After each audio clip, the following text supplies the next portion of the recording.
আজকে বানিয়ে নিচ্ছিলাম মোমো। তো দেখো প্রথমেই হচ্ছে বাটিতে আমি দিয়ে দিলাম মাংস পেস্টটা, আর এটা আমি পেস্ট করে নিচ্ছি, তোমরা চাইলে কিমা করেও নিতে পারো। তারপরেই ওর মধ্যে দিয়ে দিলাম একদম কুচনো পেঁয়াজ। তো পেঁয়াজটা আমি একটু ভালো করেই কুচিয়ে নিয়েছি। তারপরে দিয়ে দিলাম নুন, সয়া সস আর হচ্ছে গোলমরিচের গুঁড়ো, কারণ এর ফ্লেভারটাই আসবে গোলমরিচের গুঁড়ো দিয়ে। তো আর একটুখানি দিয়ে দিয়েছিলাম রসুন আর গোলমরিচের গুঁড়োতেই মেন ফ্লেভারটা। তো গোলমরিচটা এই কারণেই দিয়েছি যে যাতে একটু ঝাল ঝাল হয়। আর হচ্ছে তোমার সত্যিই মোমোটা খেতে এত ভালো লেগেছিলো, আর মোমোটা খুব সুন্দরও হয়েছিল। তো দোকানে হয়তো এইভাবেই বানায়, আমি জানি না ঠিক, তো আমি কিন্তু এইভাবেই বানাই। তো এক একজনের দেখো রান্নার পদ্ধতি তো এক এক রকমের। আর এখানে দেখো মোমোটা এইভাবে হচ্ছে প্রথমে আমি ছোট ছোট লেচি করে তারপরে এইভাবে মুড়িয়ে নিচ্ছিলাম। আর হচ্ছে তোমার এইভাবেই মোড়াতে আমার সুবিধা হয়, তাহলে আমি তাড়াতাড়ি পারি।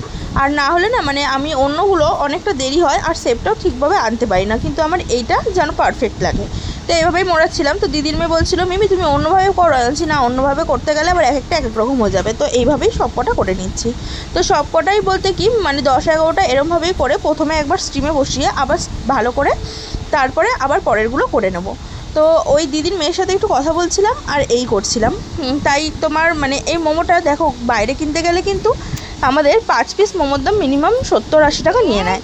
আর হচ্ছে ঘরে যদি আমরা বানিয়ে খাই না অনেকটাই মানে কম টাকায় অনেকটাই হয়। তো আর এদিকে আমার মেয়ে আমার কোলে এসে বসে রয়েছে। বাচ্চা নিয়ে কোনো কাজ করা মানে সত্যি।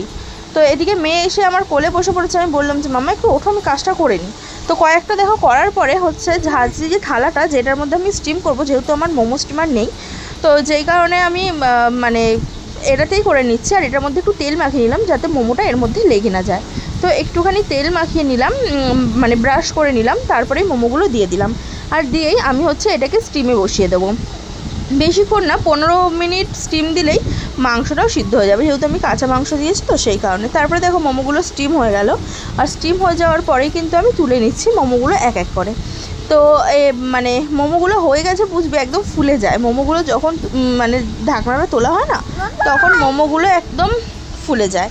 তো এইভাবেই আমি মোমোগুলো বানিয়ে নিলাম। আর মোমোটা খেতে কিন্তু অসাধারণ হয়েছিল, তোমরাও